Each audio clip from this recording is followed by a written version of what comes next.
19, which I believe is scheduled to come up Thursday night, that directly impacts the new Morocco, whatever that may be.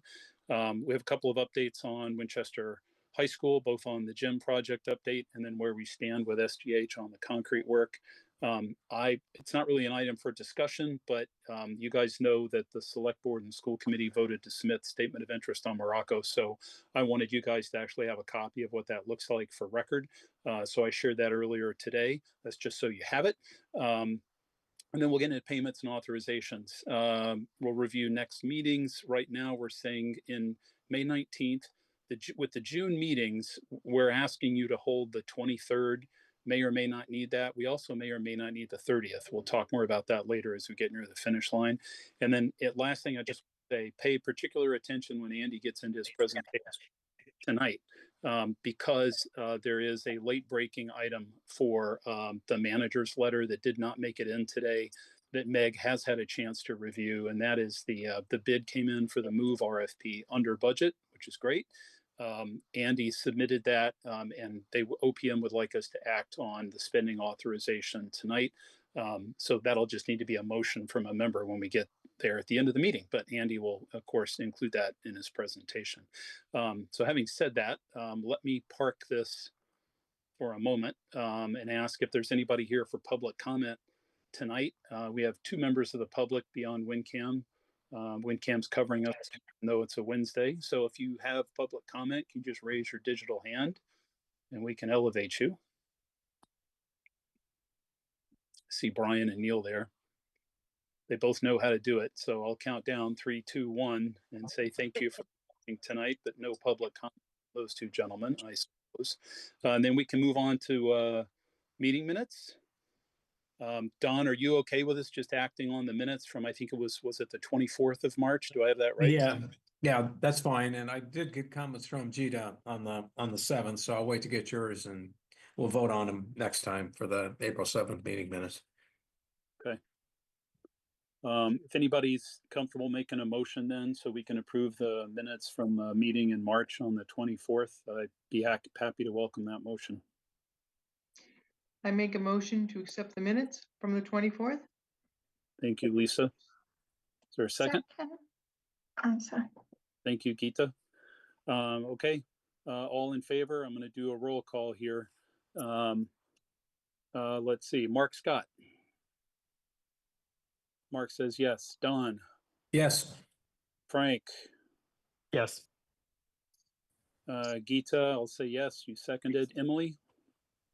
Yes. John Siciliano? I was not at that meeting. Okay, you want to abstain? Yeah. Yeah. All right, Rich Rohan? Yes. And Lisa's a yes. She made the motion, and the acting chair votes yes. Thank you very much for that, Don. I appreciate it. All right. Meeting so next minutes, Chris, right? You noticed that? 2 meeting minutes, not just 1, right? No, we're just doing the one, Gita. We're coming back to the April minutes, April 7th at the next meeting. Oh, okay, sorry. Yeah. Thank you guys for approving that. So now we're going to move on to Lynch Elementary School. We turn it over to Andy for his monthly project construction and budget review. Take it away, Mr. Vo. We should be able to share. Okay.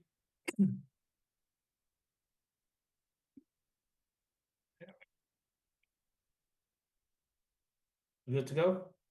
Yeah, we can see your screen. Looks good. All right, thank you. So in April, a lot of progress has been done. So we finished the curtain wall, the installation of the glass, and then we reached substantial completion for that. The cow wall at the gym is also done. Operable window, those are installed in all the classroom. And also the wall tile in the kitchen, those are also substantially complete in April, at the end of April. We continue with phenolic metal throughout the building. I think we're getting close to the end of this month to finish. And MEP finishes, this is ongoing throughout the building. A lot of the upper floor, like toilets and sink, those are installed. We're working toward the lower floor now. The bathroom on the first floor, those are the the tile, that's the last item on the tile. Once they're done, they're gonna be done in May. Then the green roof, they started that in late April. A lot of progress. I think it's gonna be wrapped up in early, between this week or next week. On the outdoor classroom, the soil and stuff like that. Placing sidewalk, that's also began in April. We made a lot of progress. We're gonna continue pouring in May. Gymnasium equipment, we also there's a lot of progress on that. Started that in April, like all the basketball hoop installed, but we can continue on like with the equipment in the gym. Epoxy flooring, they're doing the prep right now. We're gonna start the epoxy floor in the kitchen soon in May. The next MSBA walkthrough is the 22nd of May. So right now in May, so for this month, we're looking to finish all the curtain wall, like I mentioned earlier, like a lot of the curtain wall is substantially complete, but it's still doing detail right now. So we're hoping to wrap all that up. And then we have curtain wall testing scheduled for coming Monday. Phenolic panels, as I mentioned, we're going to try to wrap that up in May as well. Interior acoustical ceiling tile, targeted to finish that also in May. Epoxy flooring, they started that, so we want to finish that also in May. Flooring, that was an item that got delayed, but it came yesterday. They already start laying those out.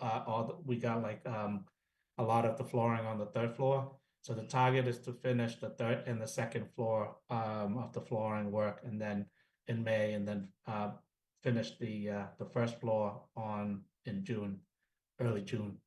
They're going to be working on weekends and long hours to get the flooring finished.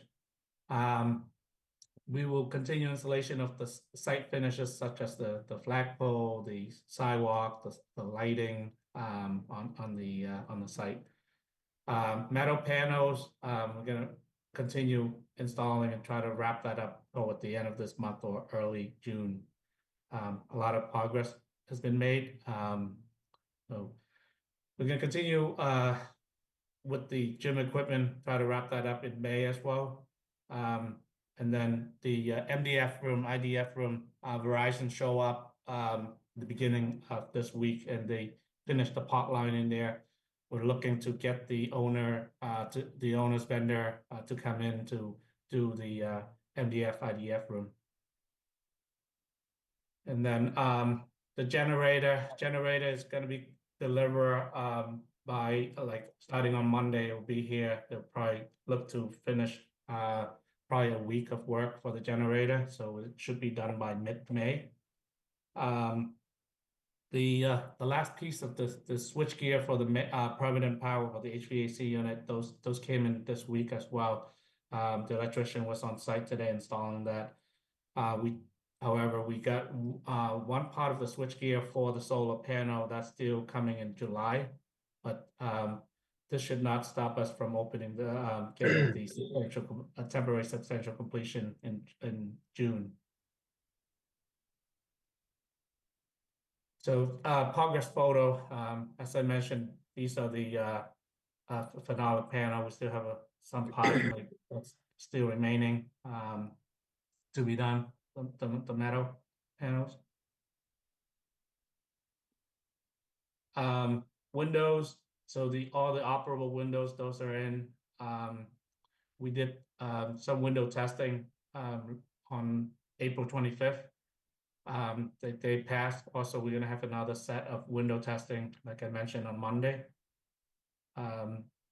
Also, the storefront that is not complete yet, that's ongoing.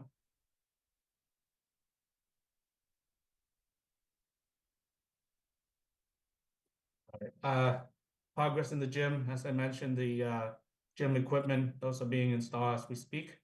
Also, the acoustical panels, those are installed. The acoustical panel in the media center, those as of right now, as of today, these walls are already installed. Like they pretty much finish in there in the media center. The acoustical baffle ceiling on the upper floor, those are done on the upper floor. I think they still have some work on the first floor. Metal ceiling and lighting are still ongoing. So we continue with the lighting and the casework. MEP finishes, so the sink are already installed on all level, but they still have some work to do. We're going to try to target to wrap that up in May. As you can see, a lot of lighting are installed. Floor prep, as I mentioned, they already started the floor prep, and they did this is for the epoxy flooring. They did the epoxy flooring floor prep. So they're gonna start the epoxy flooring between this week and next week.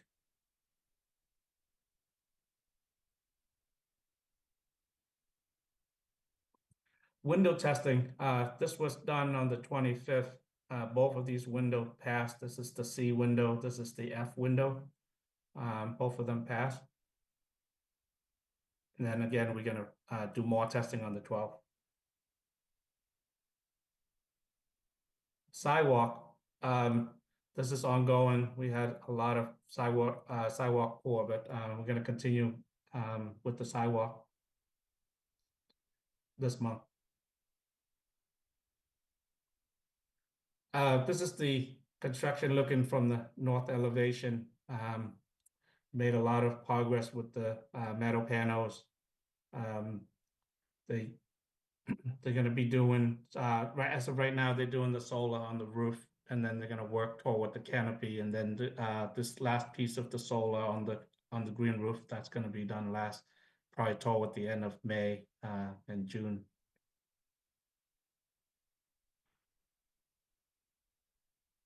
Here's the elevation looking from north elevation toward the south. This is the gym. A lot of progress. As I mentioned, the cow wall are already installed.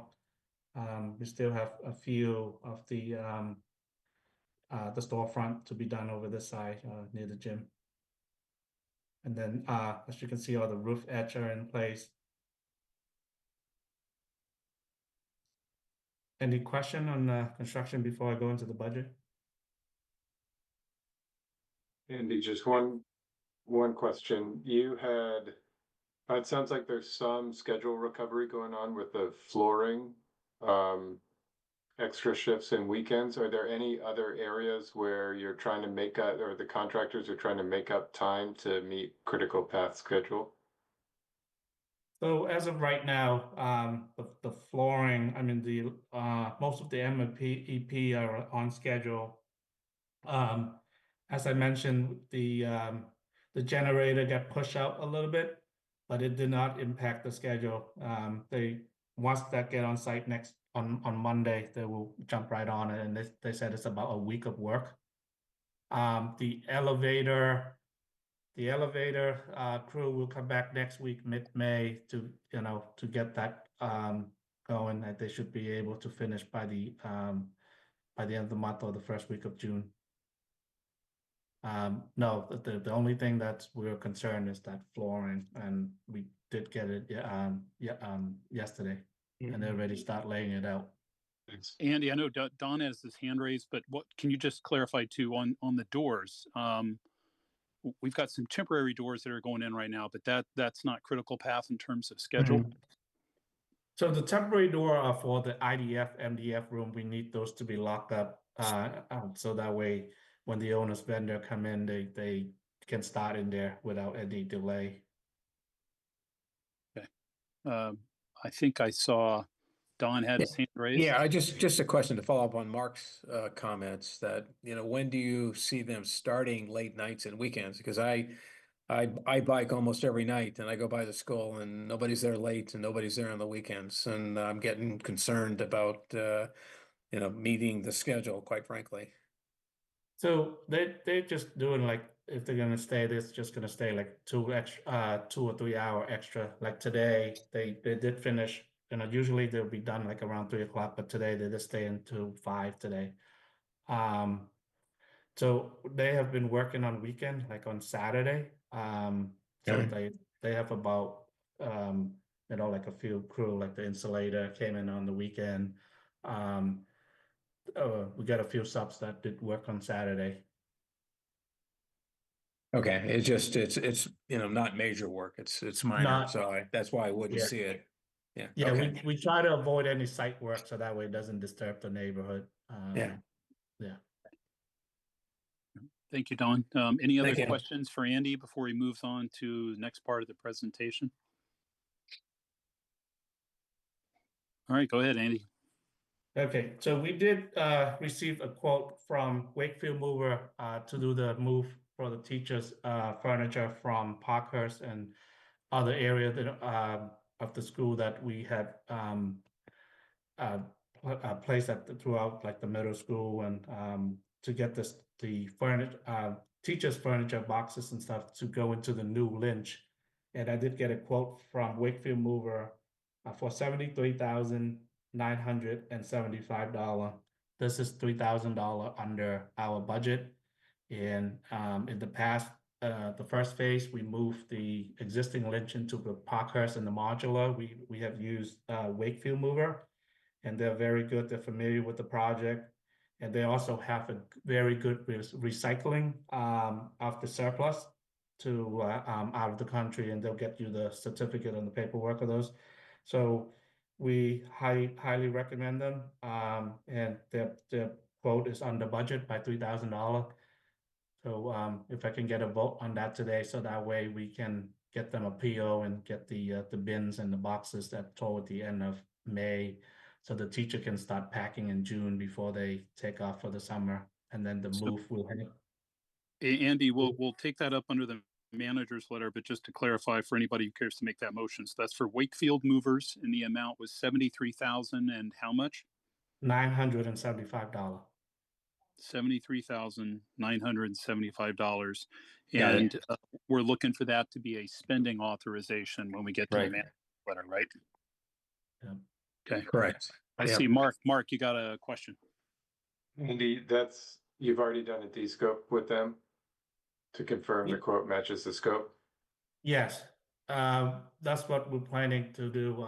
We did schedule it. We confirmed that the scope with, I did confirm the scope with the gentleman there. His name is David Shaw.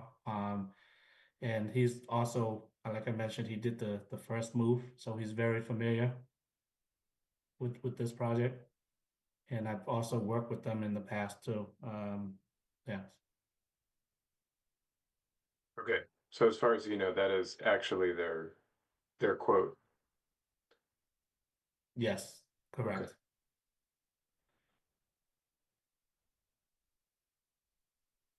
Will there be another move, Andy? Right now it's that the teachers move and there will be another move. No, the teachers move will be, this is for the teachers move, and it's going to be starting in the first week of August. We also have, as part of this, part of the 73,000, they're going to be moving like any surplus from the Parkhurst and donate this overseas, and this, like, we got like 3 or 4 phases in this part of this move. Yeah. Alright, The first so phase is to move. The first phase is to move the furniture out of the modular into the Parkhurst, so that way they can remove those modular. Alright, all I was asking is the 73K is the one for the total move, that there would not be another scope of services. Okay, This is it. That's the for the last move. Yes. Okay. Thank you, Andy. Do you have another slide, Andy, yet to go with us here tonight? I do have this slide for change order 12, and let me just go pull this up. All right. So change order 12 is for a total of $198,734.31. We have, under that, we have 8 total of PCO. PCO 12 is for the added the bollard at the generator pad. So Bright Builder brought it up to the team's attention during the OAC meeting that the spacing for the quantity of the bollet, we do have bollet at the generator, but the spacing is, there's a big gap there, like about 8 feet. So basically a small vehicle can pass through there and damage the generator. So they recommended to add in some extra bollets to just for more value added to protect the generator, and it's for $12,792.45. PCO 86, this is for the North Play area, the playground. This is the last portion of the playground. I know the design team has been working with the owner for this last section. So this is originally it was not bid in the, is not part of the project, so we added this at a later time, and this is for the playground on the north area. It's also included the surfacing and concrete edging at this play area. It's for $78,255.58. PCO 87 for the roof edge angle at this is part of RFI 295 for $6,868.32. This along the roof edge where the metal is located. The panel subcontractor requested to use an angle in lieu of specific panel support system in order to avoid conflict with the intermittent steel stiffener plate under the roof edge blocking support angle. This conflict was not realized until after the material has been ordered. So this PCO is only for adding material and fabrication, and it does not include any additional installation labor. So it's for material and fabrication of it is for $6,868.32. PCO 90 for the AVB steel beam in the gym at the west corner. This is to add $4,511. This PCO is for labor and material to terminate the AVB to the bottom of the steel beam flange that support the large overhang along the west side of the gym. The beam side was increased during the shop drawing review, which result in penetrating the plane of the sheathing where it was shown concealed above the sheathing in the contract document. This create more work for Beacon to probably terminate the AVB along the edge of the beam as opposed to running across the flat sheet plane. This is to add $4,511. PCO 94, this is the speaker color change. This is to add $3,776.85. So the specified model number of the classroom speaker design as the color was off-white.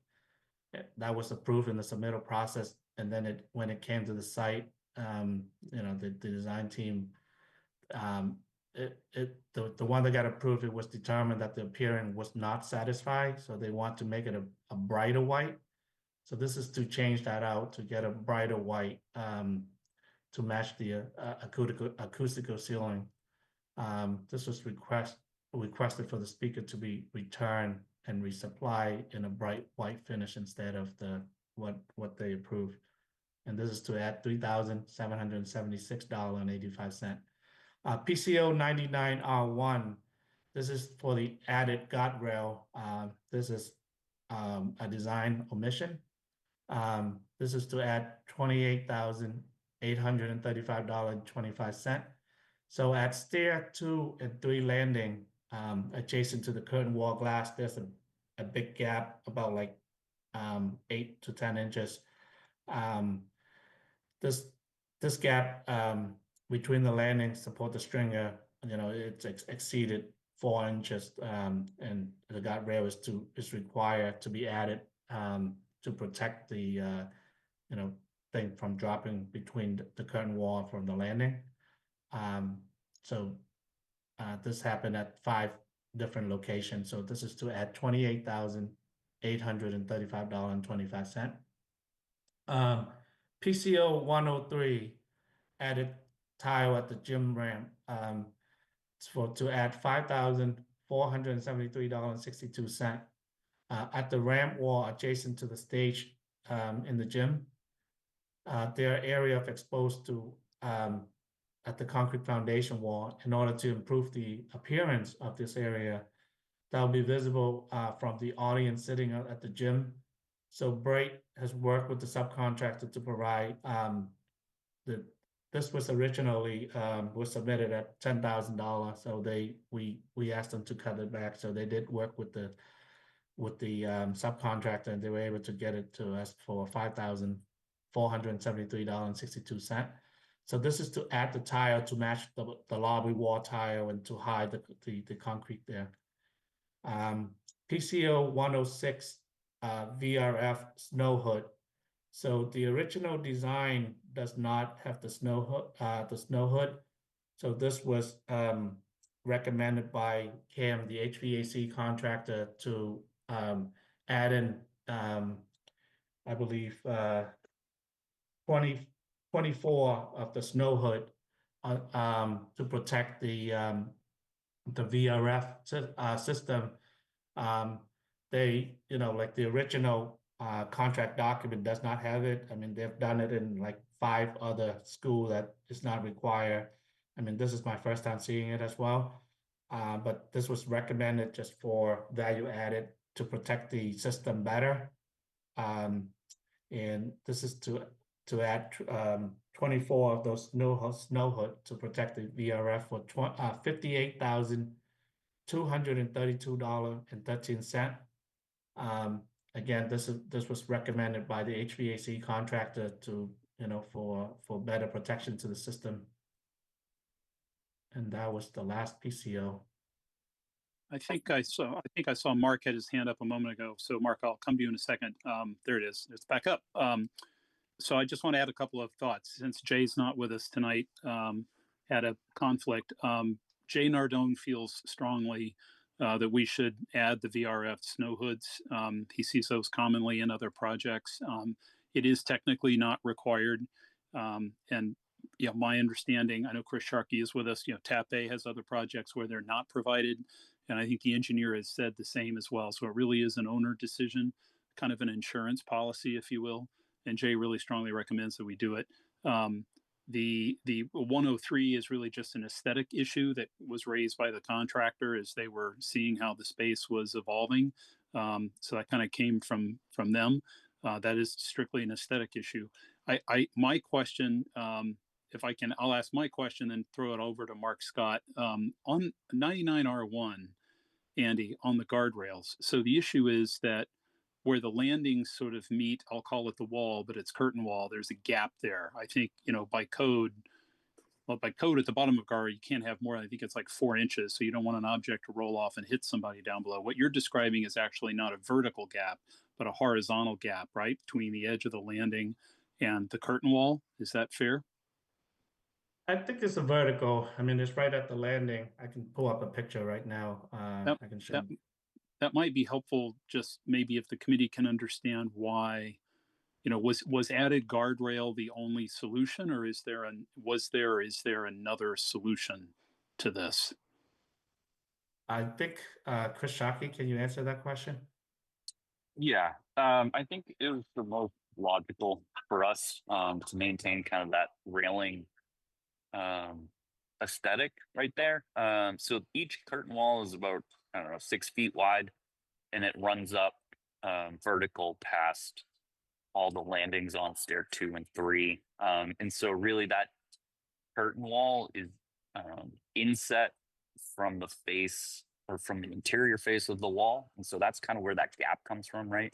The stringer of the landing is pretty flush with the wall, but it's the curtain wall being set back into the opening that kind of creates that vertical gap.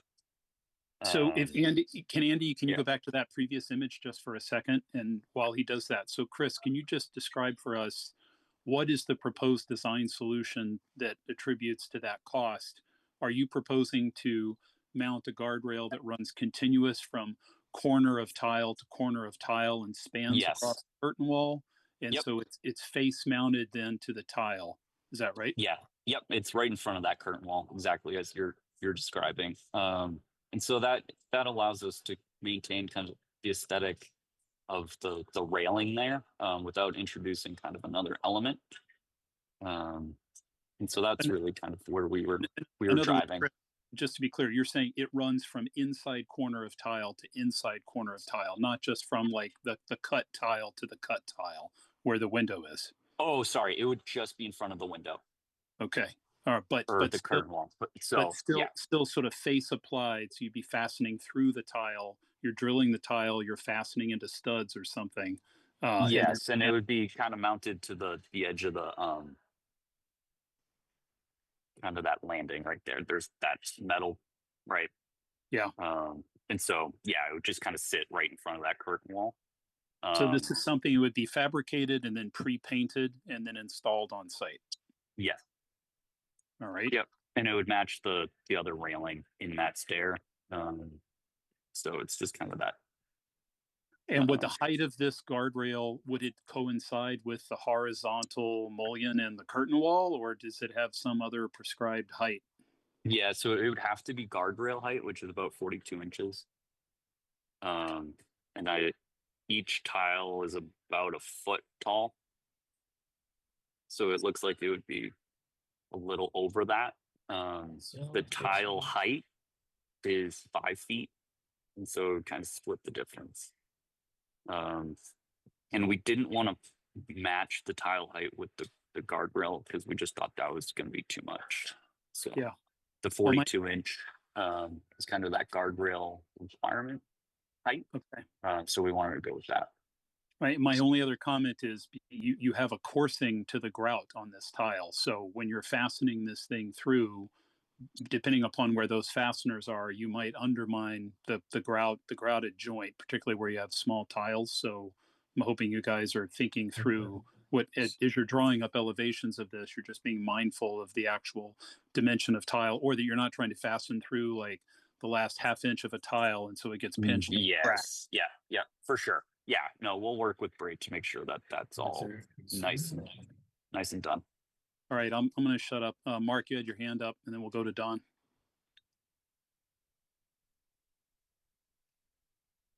Mark, are you go? I think you're on mute. Thanks. Just to clarify on the speaker, Andy, the specification called for an off-white and it was submitted as off-white, accepted, and then brought to site and then determined to not be acceptable? Or was it specified as white and submitted as something different? So they let me go back to that one. So they specify it as an off-white, and Okay. that was approved as well. But then when the actual speaker came and they didn't like that color. Chris Shockey, I mean, let me know if I'm wrong, but no, they want to switch it. Yeah, that's how it went. Yeah. Okay, and I'm not sure I totally understood. I totally followed what was going on with the AVB, that it was more work for the contractor, but was there a discrepancy between the drawings and the on-site condition? Or they just didn't realize that it was harder? Yeah, so it's it's off the canopy side of the gym, right? That big kind of overhang. And so in the shop drawings for when structural looked at it, they made that beam that carries a lot of that edge of the canopy deeper. And we didn't catch that. And so when they were doing the AVB and the sheathing and all of that, the sheathing, the AVB plane was a little higher than the bottom of the beam. And so they just kind of had to finish that intersection, make sure that that was all tight. Wow. Okay. Yeah. I mean, Yeah. it's the surprise that there are change orders coming in for that, but I assume that you all reviewed it and you agreed to accept it, but we're sort of bordering on ridiculous sometimes with these things, so. Okay. Yes. Yep. Thanks. Yeah. Sorry. but I understand where you're coming from. I think Lisa has a question. Lisa? I just have a quick question. I know you said you were changing some of the tile in for the ramp. Just want to make sure that it's still going to make it compliant as you need it, in that area, because sometimes tiles can, I know it's going to be making it look better, but just want to make sure it's all flush for what you need it for, so it's compliant. Yes. Okay. Yes, we've looked at it. Okay. So we're good on that. Okay, thanks. Yeah, no problem. Don, you got your hand up. Yeah, will the guardrail prevent a kid from trying to slide between floors, between with the gap in the window there, 6 inches? A little kid can probably fit through that and drop down to the lower floor. Is there any concern about that? They would have to climb up and over the guardrail. That's Okay, like 42 yeah. inches, and then Yeah. I guess try to slide I've down. seen dumber things than that being done, but Yes, yeah. I don't have a real concern for that, but okay. but we'll look. I'll be on site tomorrow and I can look at it, but I don't feel like that would be it. All right. Okay, thanks. Geeta, you got your hand up? Yeah, if you don't mind, Andy, the line of items that you had for the change order, just for my clarification, I guess I wasn't sure when I was reading the March 24th minutes. If you don't bring that 9 items there, just curiosity, as far as the MSP reimbursement goes, none of those items would qualify, or just, I wasn't sure how it went in that March 24th minutes, as if like if it's owner wants, it won't, but if it's an omission error, then it would be reimbursed. I just wanted to understand it a little better. Yeah, usually anything that owners add, they don't reimburse. And a lot of the item today owners add, for example, like the playground, the 70,000 for the playground, they will not reimburse that. The snow hood, they will not reimburse that. They will reimburse the design omission, like the one How about for guardrail? from the guardrail, correct. So anything, but nothing is 100% with them until they review it. Yeah, yeah. We will, Okay. we will provide that it did not meet code, that there's a big gap over 4 inches. So we can explain to them why this is an omission and why we need it. And it's, Okay. yeah. All right. So at least some items there that maybe we could shoot for MSB reimbursement. I mean, whatever that percentage. Yeah, and Okay. and once it's got approved, we will send it. We will send them the change order 12 this week or early next week, and then they will review it quarterly. I think the next review is probably in July, and Okay. they'll get back to us. Also, I pull up a picture of that snow hood. That that $58,000. It's for 24 of those snow hood, and I think each of this is about a little bit over, I think $2,000. We have 24 of them, and I was recommended by the HVAC contractor as for better value added.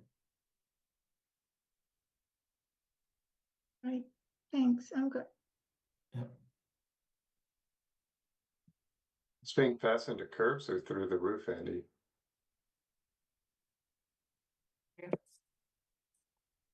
Mark? Are those being fastened to curbs or through the roofing?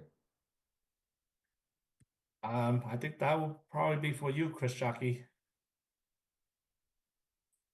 We'll have to look at that detail. Yeah, because I think that's a valid point. And I just would have to look at that detail a little bit more.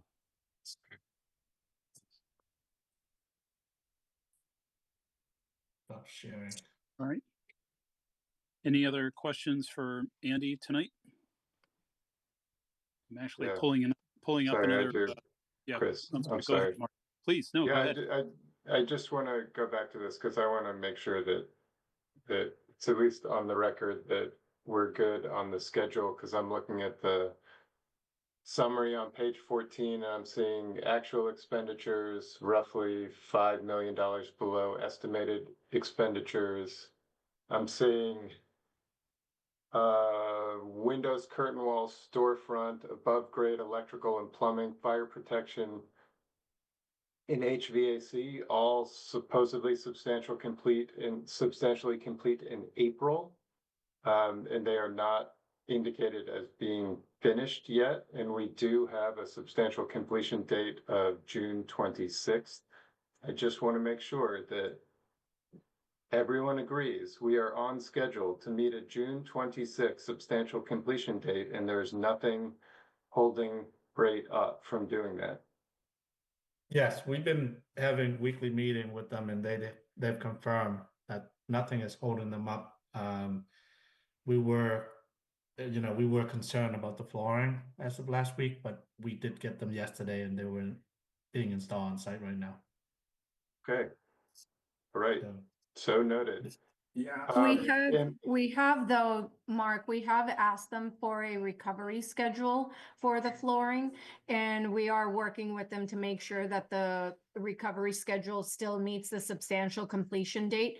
We also do have a path forward in identifying them to work from the top down as well as the first floor simultaneously, because majority of the work effort is going to be on, and the labor is going to be intensive on the first floor with the gymnasium, the kitchen, all the smaller bathrooms for the kindergarten classroom. So we recognize that already, and we have identified that as the path forward for them, and they confirmed it. And we'll reiterate it on tomorrow, Thursday, in our on-site meeting. And I know Meg's not here, but maybe it's out of her hands now. Has there been a schedule established for the installation of the pedestrian bridge? That one, Andy, you might have the more later information than I do. we have the bridge. The bridge is being fabricated already. The thing that Meg doesn't have is the permit. She's still trying to get that. But we will. Right now, we have it scheduled to start on July 1st because there's restriction. As soon as we get that permit from Meg, then we should be good. Is the Chapter 91 still not being processed, right? Andy, you go to the site and it's just still pending, right? I was not sure, but anyway, correct? Yeah, the foundation is all done. The bridge No, is, Chapter 91 permit. Yeah, we've been monitoring that, and right now we don't know. Is that if you don't have it, then we can't install it? Yeah. Okay. We needed to do the work over the brook. Yeah. Though I'll say for the record, you would think that 91 permit has more to do with the abutment and all the foundation work that touches the water than anything that flies over it. I know, but we that's done it. I detail. wasn't sure. I was on the edges. That's why I was asking whether Concom visited the site, indirectly I was asking. Oh, I mean, if that's the reason you're asking, I mean that that's really the question. I mean, we've already done the major imposition already on both sides of the water. But the question is, when the hearing comes, how are we going to answer it? But anyway. I mean, last month our biggest concern was the permanent power because of Eversource keep pushing back and forth, but it is done. We do have permanent power, the meters installed, and we're good to go. I see Pete has his hand up. So Pete, I'll come to you in just a second. I just want to follow up on Mark Scott's question on schedule. As we know, we got behind on window installation. So although the interior of the building is finished from top to bottom, there was a circular pattern of activity when it came to the exterior wall. And there were spaces on the third floor that could not be touched because of the delayed window. Like our mock-up classroom's a perfect example, Andy, where they painted 3 walls. They had, they were basically finishing 3 sides of a classroom, but they had to hold off on the 4th side until the window was in. So have we recovered, Andy, on schedule impact from the delays in window installation for all the associated work on the inside of the building, or are we still in kind of a schedule recovery mode in some areas? I think the window was not, it was delayed, but it did not hit the critical path method. We do, as I mentioned a couple months ago, we do have floats in there. Yes. So I mean, right now there's no concern about window or I mean, it should be wrapping up toward the end of this month. So they're doing Yeah. work in the inside as well. In other words, I realize we're good on windows. My question is more about all the stuff that follows the window work, whether that's So sills, Chris, trim, drywall, etc. So Chris, we did get an updated schedule from Bright Builders earlier today. We haven't had a chance to scrub it and look through the logic to make sure that they're not kind of condensing all of the items in order to show that they are going to complete on time and not necessarily meet the deadline. So Tom, I've asked Tom to go through it thoroughly, as well as our internal scheduler to review it to see what float there is and validate with the subs their commitment level as well. All right, I So we appreciate should have that. more to come. That's very helpful. Thank you. Yeah, because we noticed that they are a little bit, kind of starting to get to a position where they might be delayed. And we're trying to circumvent that, and if needed, line up the subs for longer days to make sure that they meet the timelines. Yeah, and it just seems to me the fractured mobilization becomes an issue too, because it makes sense you're going to finish from top down, but if there were literally walls you couldn't touch because of window delay, that means now you've got activity on the second floor, and now you got to come back and finish something on the third, or you were on the second or on the first. Now you got to go back and finish something on the second. So it seems like it sets the stage for some inefficiency of labor, but it's sort of inescapable if you've got to go back and finish something that you couldn't. Yeah. Okay. No, as far as the interior of the classrooms, and the millwork and everything, they're all in great shape. So we shouldn't have run into any issues with the flooring in particular to start laying those and move through them quickly. I think where we will run into some hiccups will be on the first floor, as I mentioned earlier, just because there's a lot more, the gymnasium, the cafeteria, the kitchen, the back of the house things, that there's a lot more going to be activity and pressure there. Oh, okay. Pete Lawson has been very patient. See you have your hand up, Pete. You're on mute, but go ahead. Yes. I just, as you talked about the substantially complete for some of the sub-trades, warranties though don't kick in until occupancy, correct? So any of this HVAC, even though it's startup or it's going to run the summer, warranty won't start until ownership, correct? Typically, the warranties start, after the substantial completion, when the owners, vendors start coming in, like when they start bringing in furniture and, so let's say the 26th of June, typically, usually that's the day that, even the insurance, that will be the day that, the owners will come in and take over the insurance.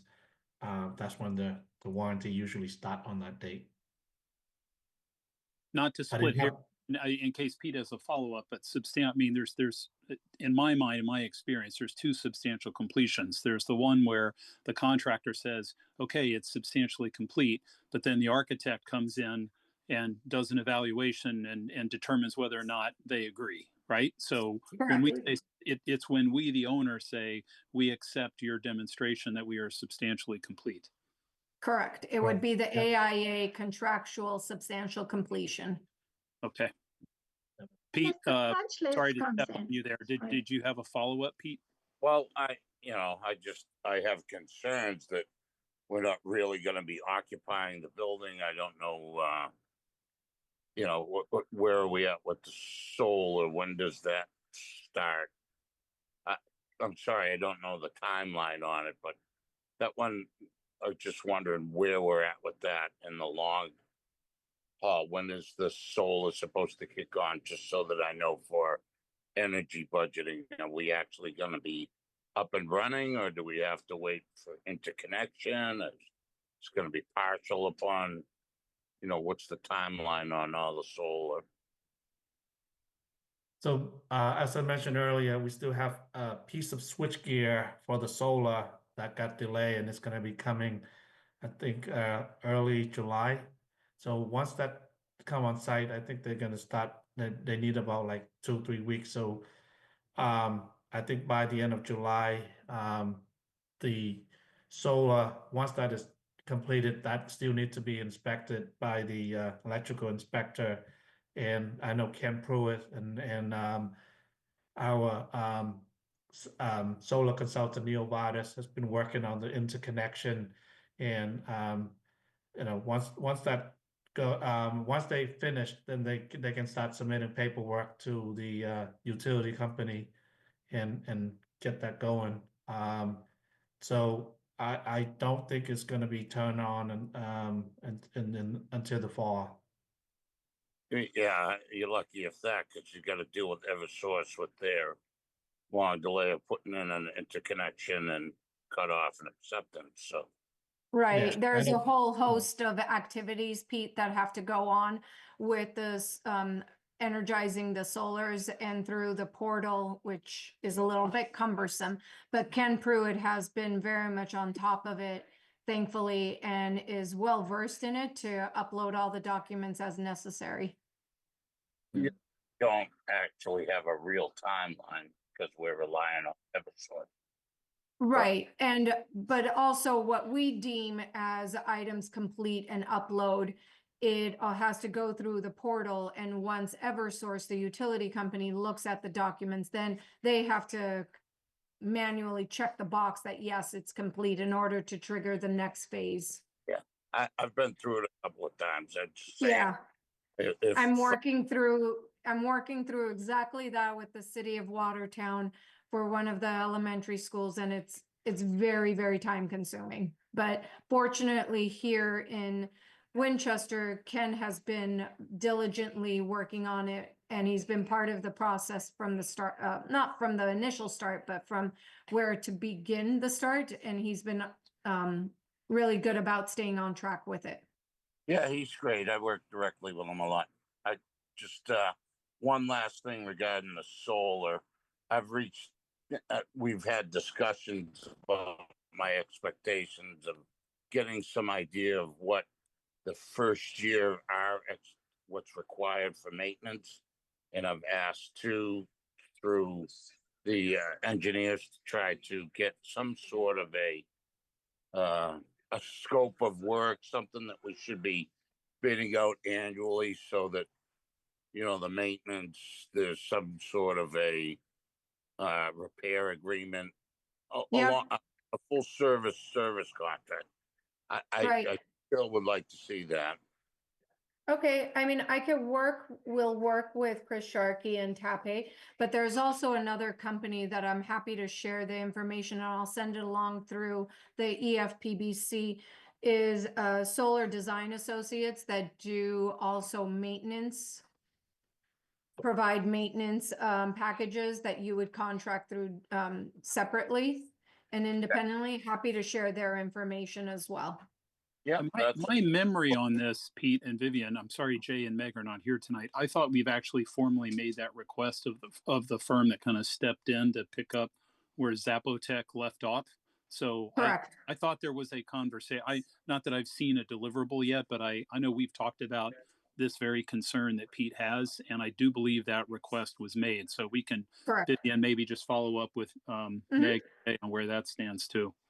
Sure. And you're absolutely correct, Chris. We had this conversation maybe a couple of months ago. Yeah. During the whole getting the generator on site. Yeah. Okay. All right, well, great. And I think it was the same company I had made a recommendation for with Meg. So I'll follow up with her tomorrow. Okay. Thank you. All right. So if there are no other questions under, thank you, Andy and Vivian. I knew I warned you guys there's going to be a lot to talk about tonight. So two other items under Lynch. We said we'd have a follow up on the status of that neighborhood abutter landscape meeting. So Meg wanted you all to know that the meeting has been scheduled. It's actually going to be in person. It's going to be this week on Friday. It was going to be, I think, at 1 o'clock. There was a neighborhood request to push it a little later to 3. So that's going to be in person on site. Meg cannot be there at 3 on Friday, but the meeting is happening, and Warner Larson will be there. Chris Sharkey, will you be a part of that as well? I will be there. Great. All right. Well, Godspeed and good luck, and let us know what happens coming out of that meeting. We did commit to some of the abutters that we would give them an update on where we stood with design. So appreciate that David's taken the time to do that. Just let us know what the outcome is. The other item I had on the agenda under Lynch, it deals with the neighborhood traffic and intersection scope shift. So as you all are aware, as part of the Lynch question, so the debt exclusion override, which was question 1, also had a question 2 on the ballot, which was that $400,000 a year in funding initially to put towards the Lynch neighborhood traffic safety improvements. And the town bid out that work. My understanding is that it came in a little over budget, so they pulled some scope out, they rebid it. There is some work, however, that's basically adjacent to our project. So the note from Meg is that Tasco, I think Tasco is the contractor that's been awarded this initial work, again, that pertains to question 2. They requested a proposal from Tasco for the Brantwood sidewalk and associated areas. Tasco gave the town a proposal for the sidewalk work on Brantwood, work that was included in Brait's contract. Tasco is performing the intersection work at Brantwood and Pond Street. So management feels it made sense to have Tasco perform all the sidewalk and associated work. She's expecting that we will see a credit from Brait for the deletion of the scope. So what had been in Brait's scope in this particular intersection is going to be picked up by Tasco. There is an attached plan. I'll share with you in a minute. She says the area is shown on the attached plan. Item 1 is what is included in the request. Item 2 will be paid for by the town, and item 3 has not yet been decided. And I wish I could rotate this. I cannot do so easily, but let me share my screen so you can at least see what we're talking about. So there you go. Obviously, this is the old Lynch. There has been a neighborhood request to put in granite curb. If you can see my cursor here on the inside of the curve of the road facing the old Lynch.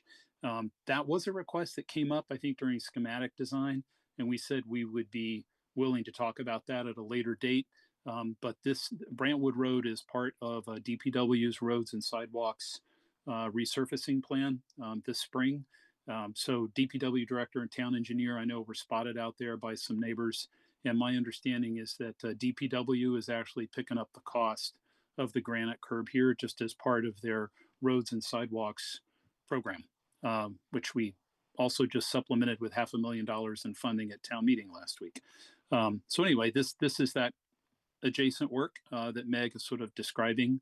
And she's really the go-between with management. There are many other intersections in the neighborhood that I know you guys are aware of, but that's the one that just most directly sort of affects us. What I'm not really familiar with is where we stand with the intersection that's just on the other side of the site, near where we're putting in the pedestrian bridge. We have that vehicular bridge, so that was going to be redesigned, some paved stones and so forth. That was really kind of a featured image in the campaign. I'm presuming that because that is literally on the other side of the brook, that there's just a clean break with our project, and therefore there's just no reason to engage Brait in any way. But Meg can always give us a little more detail on that when she's back with us. So I think that was all I had for the update on that. I'm going to pivot real quick to item 4 on the agenda. That now we're going to talk about town meeting. So I presented to town meeting on opening night Article 16, which came from the Capital Planning Committee. I'll pull that up real quick because there were 2 articles that were relevant, and I believe I sent this to you guys today. Let me just pull this up very quickly. Okay, and I have it. Let me just share screen. All right, hopefully you guys can see that. Someone can give me a nod. You see that all right, guys? Okay. So Capital Planning Committee brought forward 10 motions to town meeting. They wouldn't typically impact the EFPBC, but 2 motions do. So I wanted to share with you that motion number 1, which was funding request out of the Building Stabilization Fund. This was to we needed supplemental funds for SGH. Remember that the surface applied corrosion inhibitor scope, that the low bidder came in higher than what we had estimated. However, and let's rewind back to 6 months ago. Fall town meeting, if you remember, we had a joint article. EFPBC and Capital sought and received $845,000 in funding for the completion of the bid documents and actually do the work for the surface applied corrosion inhibitor in the crawl spaces. But we also added to that, included in that request were some funds so that SGH could actually continue to develop their bid set for the topside repairs that are necessary in certain areas of the building. So I was reminding town meeting that we first asked for, and this is good so we all understand the total costs here, we, the EFPBC, first went and got $100,000 in free cash at 2023 fall town meeting, so a year and a half ago. And that was to do the more detailed study with SGH and to do the cores and to do the testing. On the basis of that determination, remember that's where we determined we had a carbonation problem below, we had chloride problem up above. We then asked for the $845,000 so we could keep this moving. These are images that I have previously shown to town meeting, but we had an election, so we had some newer members. These images are really there to show them what we're talking about when we talk about the topside flaws that need to be addressed and what those look like, whether it's carpeted or it's sheet goods or it's the porcelain tile. So 6 months ago, our Meg's inside baseball number with Capital was we thought we were going to need to come back and ask for around $360,000 this spring. That was if the surface applied corrosion inhibitor number came in on budget.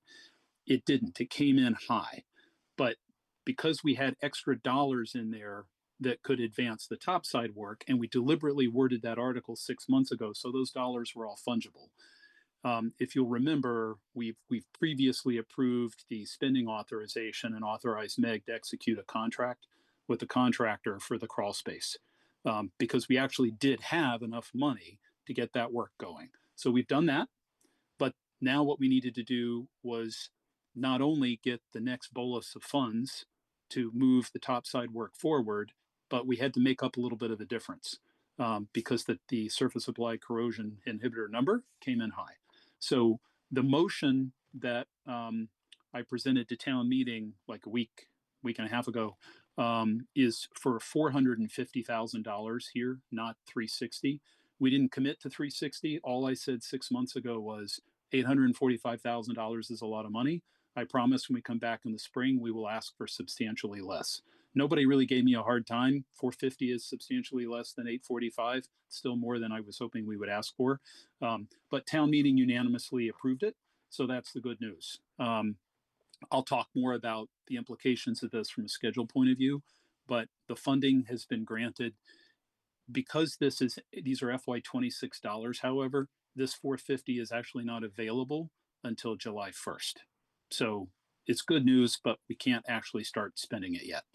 Then I think the other motion that was relevant to the EFPBC that we'll also talk about in a moment under Article 19 is that, as I think you're all aware, for many years now, I mean, I feel like it's been almost 20 years, that the town from sort of downstream to upstream, starting at the Craddock Locks, just upstream of the Craddock Locks in Medford, the town has been doing major flood mitigation projects over the years to reduce our flood risk.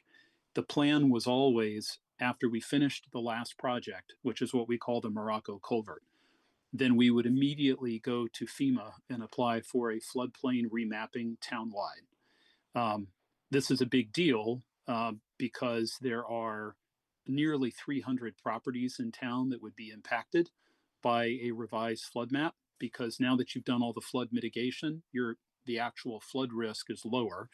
But insurance companies and mortgage companies, rely as well as architects and engineers, right? We rely on the flood maps to tell us where the floodplain and floodways are, and that gets calculated by FEMA.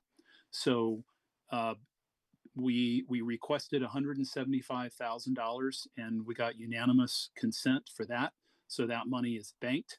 The reason why we're going to talk about it tonight is my second slide, and I'll blow this up in a moment. but the Morocco school sits in an area that crosses over into this zone. Zone AE is defined by FEMA, is an area where there is a 1% annual risk of a 100-year flood.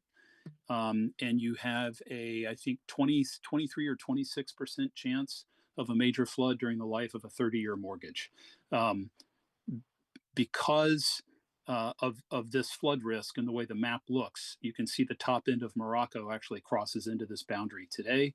And the lower level of Morocco has flooded significantly 4 or 5 times over the past few years. And it's why that lower level was basically mothballed back in 1980. So I'm glad town meeting approved it. How it impacts the EFPBC has everything to do with the new Morocco Elementary School.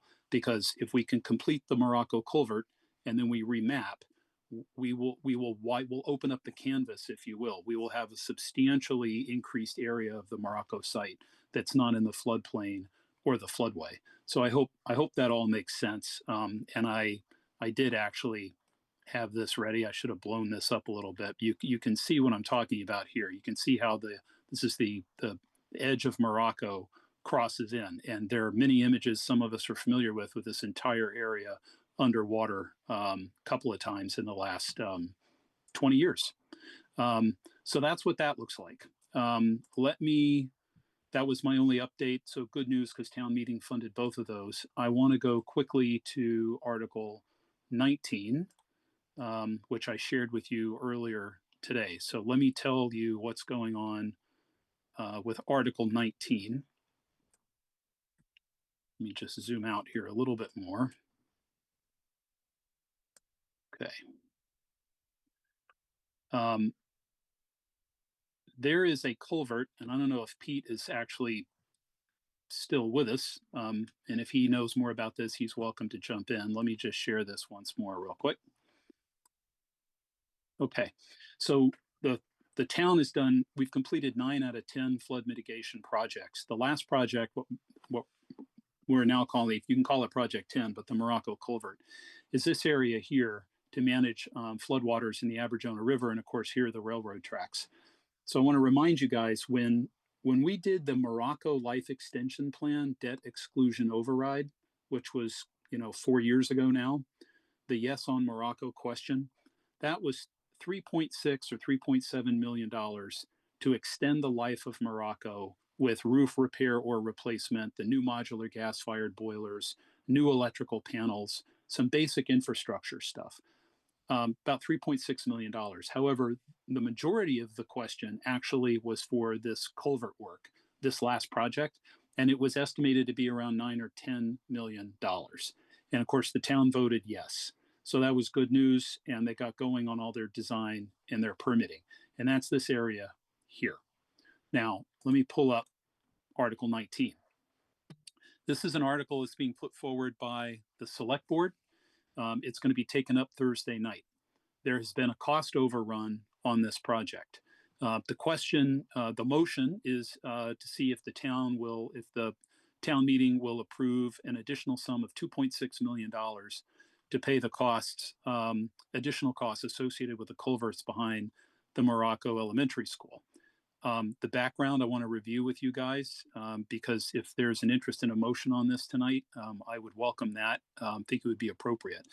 So Winchester developed our flood mitigation program in response to a series of severe flooding events in the mid-90s and early 2000s. The town over the past 25 years has worked on a sequence of projects. As I just described, we've completed 9, including the widening of the river channel downstream of Waterfield Road, improvements to the Swanton Street Bridge, Center Falls Dam. Many of you will remember when we were doing the high school project, we added a 4th culvert under Skilling's Field as well. This final project at Morocco consists of the construction of 2 8-foot diameter culverts under the railroad viaduct behind the school to supplement the existing box culverts that carry the river under the tracks.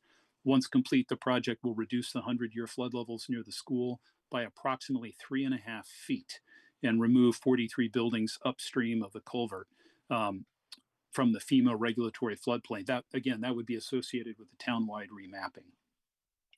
So Winchester's voters approved the Prop 2.5 debt exclusion override. That's what I just mentioned a moment ago. That was part of the Morocco Life Extension Plan. And town meeting authorized the borrowing a little over $9 million for that project. Over the ensuing years, the project costs increased significantly due to inflationary circumstances related to the pandemic. And in November of 23, town meeting approved a supplemental borrowing, bringing the total estimated cost up to $10.2 million. So we basically authorized an extra $1 million, and we thought we were there. This is the interesting part. Following a lengthy permitting process, the town put the project out to bid. We awarded a contract to the low bidder in the summer of 24. During initial coordination meetings with the MBTA, and despite the existence of a valid license agreement with the MBTA approving the project, approving the bid set, they have expressed concerns with how the project would impact the stability of their existing culverts. This is after the project had already gone out to bid, and stated that they would no longer allow temporary track crossing. The town, the engineering consultant, the contractor have been working over the past several months to work with the MBTA on this and find some alternatives, but the MBTA has put their foot down. They are now requiring Winchester install a permanent sleeve with a grouted annular space between the existing culvert inner walls and the sleeves within the existing barrels. This is a significant design change. It's a significant increase in scope, and it's going to cost us an additional $2.6 million. So an additional 2.6 is now required to complete the project. The select board is bringing this article to town meeting Thursday night. Brian Vernaglia was with us at the start of the meeting tonight. He's a colleague of mine on Capitol. I believe he just texted me to share that Capitol has just voted favorable action on Article 19. I wanted to share this with the EFPBC tonight for the reasons I stated, which is it's an essential flood mitigation project townwide, which you can argue doesn't have anything to do with the school building committee, but it will substantially affect our site, lowering that level of the floodplain by 3.5 feet. So we don't know yet what the new Morocco is going to be, what it's going to look like, but being able to have more use of the site would certainly be helpful.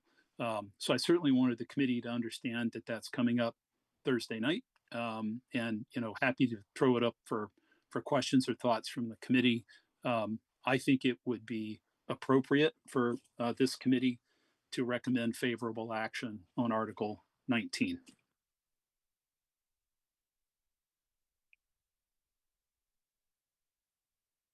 I guess so, Chris. I guess the article, I didn't quite read it, but is it going with the recommendation of keeping the lowest bidder and then asking for 2.6 million? Is that how it's? That's right. And in fact, the contract was already awarded. They've already mobilized ETA. So if anybody goes down to the bottom of Tufts Road, they've already put in like their riprap and that the rock you would put in, so you kind of stabilize the area. They've done some clear cutting. They have equipment down there. I mean, they were literally getting set up to go, and the MBTA kind of threw a wrench into all of this and said, "Wait a minute, not so fast." Yeah, but also, I guess as the years goes by, even with the FEMA mapping, the rainfall events are more stricter requirements too, right? So that's not related to Article 19, but I just had an inundation map, how we have now, and maybe from 2 years, it might be different because the rainfall events, how and what we have to look into is changing over time because we need to be prepared for resilience. Yeah, so the town's consultants are, assisting with the whole permitting process, Geeta, and any changes that may have come up in the permitting process since it was last permitted, last summer. I think it was basically permitted probably about a year ago, something like that, because it was bid in the summer of 24. But in any changes in the permit process, they will have to address. But that $2.6 million is inclusive of all the soft costs that are associated with getting it through the permit process, because it involves some redesign. Yeah.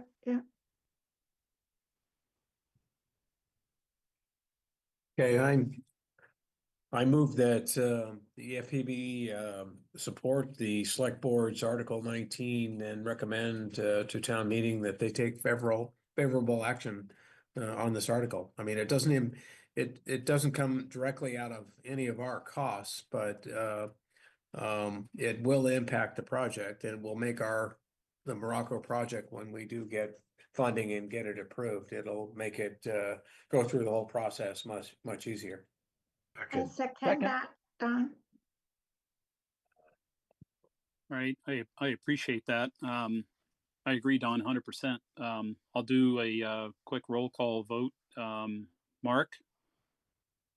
Aye. Thank you, Mark. Don made the motion, so Yeah. he's an aye. Frank? Yep. Thank you, Frank. Geeta, Yes. she's a yes. Emily? Yes. John Siciliano? I'll come back to John in a minute. Rich? Yes. Thank you. Lisa? Yes. I'll come back to you, John. Are you with us? Or John, you're on mute. I guess we'll say abstention for John. If he joins us back later, I'll ask him how he voted. I appreciate that, guys. I will. Sorry about that. Yes. There we go. Thank you. Sorry. I figured John was with us because I sat next to him at town meeting. Yeah. So he's plugged in. He knows what's going on. Yeah. Couldn't get to the mute button fast enough. Yeah. No worries. No worries. Okay. Thank you very much. I appreciate that. All right. Let me tell you what's going on. We're going to move now to the high school real quick. So let me share with you guys. You all will remember when we were talking about the concrete contamination at Winchester High School. There were some members who asked, well, when we pull up the floor at the high school gym to do the gym reconfiguration and the concrete is exposed, do we have an opportunity to do any testing then? And the answer was yes, that SGH could sound the concrete while it was fully exposed. Now that's not, crawl space concrete, it's up a floor, but we said we would do it. So last week, SGH's team actually did get in there. The gym is now completely exposed. They did some sounding throughout the whole gym. They actually found an area that was around 200 square feet that sounded like it might be an area of concern. And so we authorized them just because we had previous conversations in EFPBC. So Meg and Jay and I had some conversations with management. I think this was actually like literally Friday after like 4 or 5 o'clock in the afternoon, just saying, yes, let's do it. Let's cut into this. And so Saturday morning at 7 a.m., Jenny was out there with a contractor and they identified an area for some test cuts.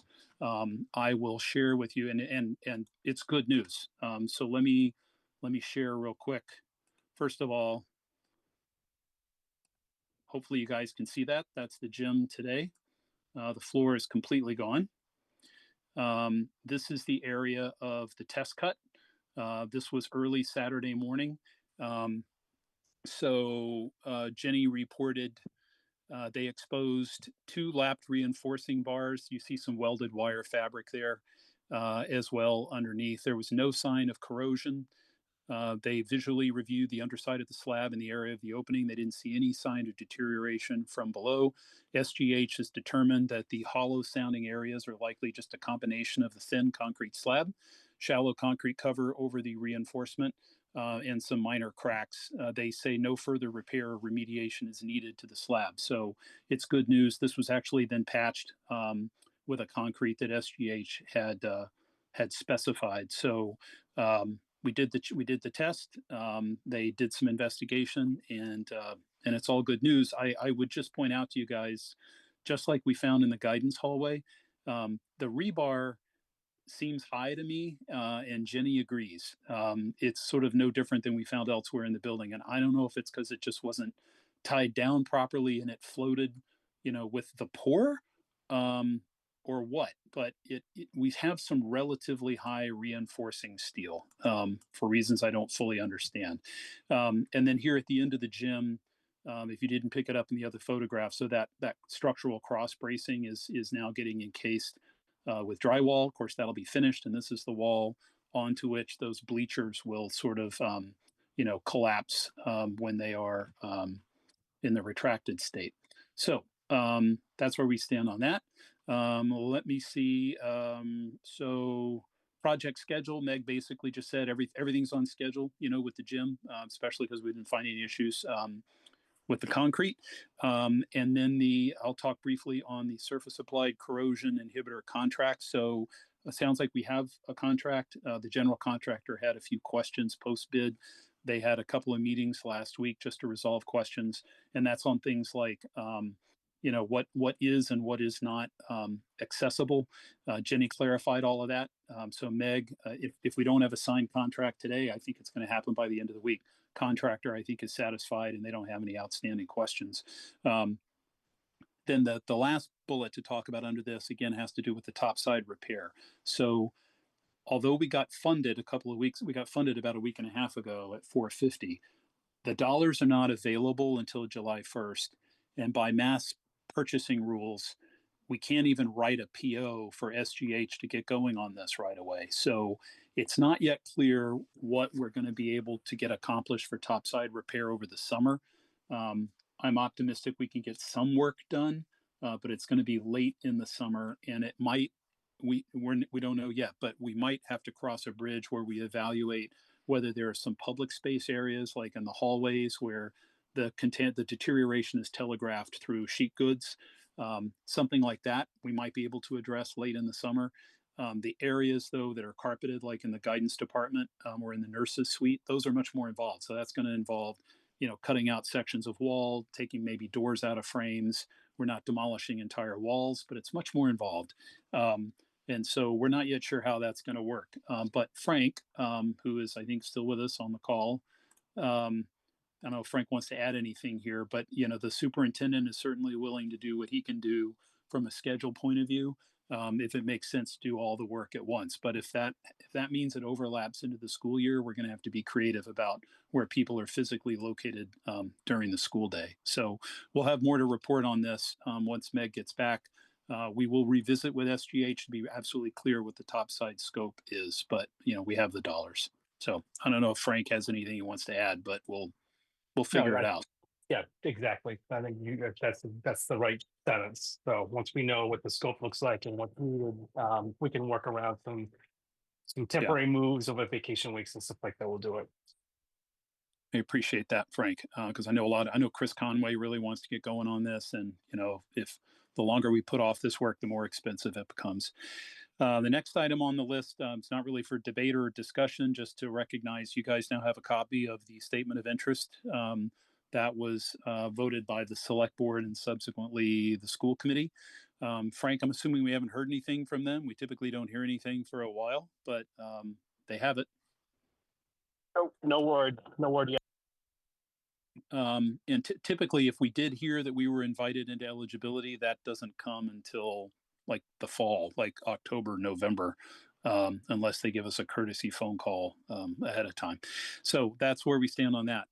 So payments and authorizations, let's jump to the manager's letter, which I think I had ready somewhere. There it is. So this was sent out to you this afternoon, probably sometime between 2 or 3 o'clock. We have a number of payment authorizations here. Andy's reviewed some of this with us pertaining to the change order, and I'm sure he can answer questions here. Then we have spending authorizations here, 2 spending authorizations, one for Bright Builders change order 12, and then Tasco. This is the work on Brantwood Road. And then this is where I think we would need to add that 3rd spending authorization for Wakefield Movers in the amount of $73,975. Andy, I'll put you on the spot just for a moment because Meg's not with us tonight. Is there anything in particular you want to review with us here on the summary of the manager's letter? I think it's just the regular stuff, like we have the Brick Builder application 17. For 3, do you want me to read the whole thing or? You just hit the highlights if you like. I mean, I know we always make payments to Triumph because we have to rent the modulars, and we've got payments to EarthCam. So maybe some of the the regular items I think we're familiar with. Other items that are not regular, like the Apple for $88,000. I think that's associated with the prior spending authorization we had for educational technology, right? Correct. And yeah, same thing with Connection and Hotline. So those are all the technology invoices. Yeah, these are all just regular monthly invoices. I don't have anything else to add. Okay. Sorry, so, Chris. Andy, did you say the work on Brantwood would come out of the town road improvement budget. So that's how I put it in my head, but I could be Some wrong. some is so Geeta, some is and some isn't. So there is a section of just one. There's this. First of all, Brantwood's being resurfaced. That is part of the DPW's road and sidewalk kind of maintenance schedule. And I think Bob planned it that way, just knowing there's a lot of construction going on. So I mean, I appreciate that he did that, but there's no granite curb on the school side of Brantwood Road. There never has been, but it was requested by the neighborhood during schematic and conceptual design. So DPW and town engineer have met with the neighbors out there, and Meg just shared that with me yesterday, actually, that the town has decided to pick that up. So some elements are being done by the town through DPW. Some work is being done by Tasco. Okay, so the 66K is all vetted and it's coming out of the school budget, the construction, right? Yes, Yeah. and what if I understood Meg's message, and Andy can correct me if I'm wrong, is that they're negotiating a credit from Brait related to this work. I see. Correct. Okay. Yep. Yeah, but I don't think, my understanding is the 66 is not like a net charge having already accounted for a credit. That conversation around the credit, I believe, is still ongoing. Yeah. Yes. Okay. So if there are no other questions, I would welcome a motion to approve the payment authorizations as presented in the management letter of May 7th, and then we can move on to the spending authorizations second. So moved. Thank you, Frank. Second. Okay, quick roll call. Mark Scott. Aye. Don. Yes. I know Frank's a yes. He made the motion. Geeta. Yes. Emily. Yes. Chris votes yes. John Siciliano. Yes. And Rich Rohan. Yes. And Lisa. Yes. Thank you, guys. Okay, and then I will pull up one more time. So then on the spending authorizations, there's spending authorization to Brait Builders in the amount of $198,734.31. There's an amount for Tasco for $66,878.40. Is someone willing to make a motion to approve those spending authorizations, and in addition, $73,975 for Wakefield Moving? The So motion moved. to, sorry, go ahead. I think Second. Frank beat you. Geeta seconded. And I got to unshare so I can do my roll call. Mark Scott. And he says yes. Don. Yes. I know Frank's a yes. Geeta's a yes. Emily. Yes. I'm a yes. John Siciliano. Yes. Rich Rohan. I'm a yes. And Lisa Matrandola. Yes. Okay. Thank you guys very much. Okay, we're almost done. Let me pull this up. We're right on time. I'm running 60 seconds late. Okay, next meeting, May 19th, June 2nd and June 16th, we are definitely going to have those meetings. As we're approaching the finish line, tonight's conversation is a perfect example of that. There may be need to have other meetings more frequently. Frank Hackett, I believe June 30th, school is completely out, is it not? Yeah, we'll be out. Yeah. So 6/23, if you have kids, summer has not started. So there may be more of us around. But there's also interest. So let's hold the 23rd, but management has also asked that we keep the 30th as an option as well. So if folks are heading out of town quickly at the end of school, maybe let me and Jay know, because if we have a reason to meet on the 30th, it would probably be pretty quick, but it would be important if we had to. So just be mindful of that.